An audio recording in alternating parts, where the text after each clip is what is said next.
I went into work today, and it was just like any other day until my roommate called and said that the electricity had been cut off. I had to deal with it during the most stressful part of the day when all kinds of work was piling up around me. The reason why I had to do it is because we didn't have phone service because of the electricity. So I told him to give me the account information and all that kind of stuff. I would call him and see what I could do. And I told him to call me back in an hour or so. Things should be settled down by then. I haven't heard from him since then. I don't know what's going on at home, except I know there's still no electricity service because I can't call there. So I haven't been able to take care of the situation. I was helpless at work for 4 hours by myself, stuck in an office, and there's nothing I could do to alleviate the situation. It could have been taken care of today, but it didn't. And so it's been a pretty frustrating day. We like her? She's been very lenient on this since we've not paid our bills on time. That's nice, but other than that, she's been very, how you say, lazy about fixing problems around the place. She's in Louisiana and we're here in Austin, and she only came by, what, once? Air conditioner's broken. It doesn't ever shut off, so they won't ever touch it. You haven't touched that yet, so I don't know what their plans are. The plan was to save money and maybe get a home production studio.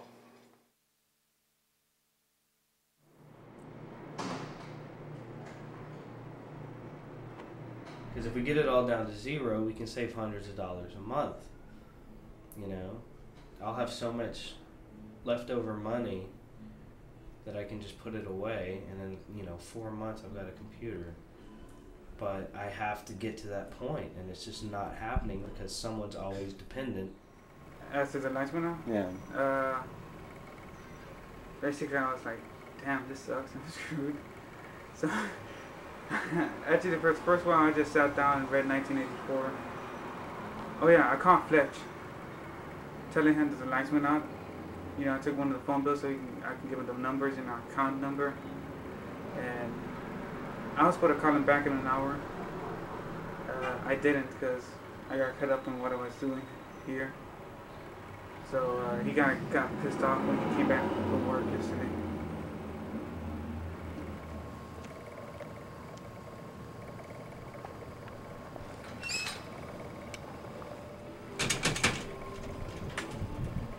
Hey. We have no light in this mode. Yeah, I know. Why didn't y'all call me back? Because Cisco didn't tell me shit. Is he awake? He's asleep. Well, we probably could have light right now if he had fucking called me back. I don't know. Hey, I don't know about none of this shit. Okay, when Cisco wakes up, we need to beat his ass, because this is the second time he's fucking flaked on me for important shit. I felt completely fucking helpless today. I got really fucking pissed off. I'm sorry, I didn't know this. Our plan was to move in this house, get everything settled, get our bills paid off, personal and private, collaborated debt, just get our shit started, get our life moving, starting with our ideas and plans. But bad luck on top of laziness has prevented us from doing what we want to do. Since I'm not really, gung-ho on getting work, I just start repaying by just canceling out the projects that were on the list we made up a while back. I was like, I'll do the work for y'all. Well, pretty much you're paying me to do work in a way. Dave does do most of the work in the house, though. He must be commended for that. He does more than his fair share. He does the housework like I do the bills, pretty much. We need to find a balance, and I'm starting to feel like the balance isn't going to happen. Derek was like the first roommate that didn't pay the bills, and he was really good friends with us. And Josh is a really good friend of yours.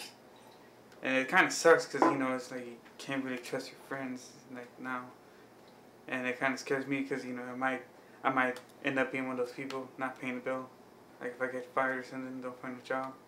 You gotta stay on top of your shit, just like I need to start doing. Good job. Well, my thing was getting the car running.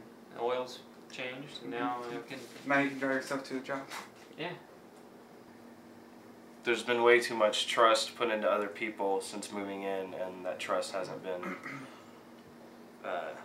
earned.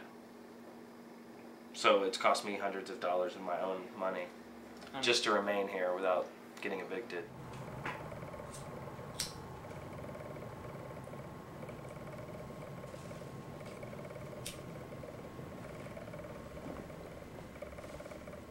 Who wants a tarot reading?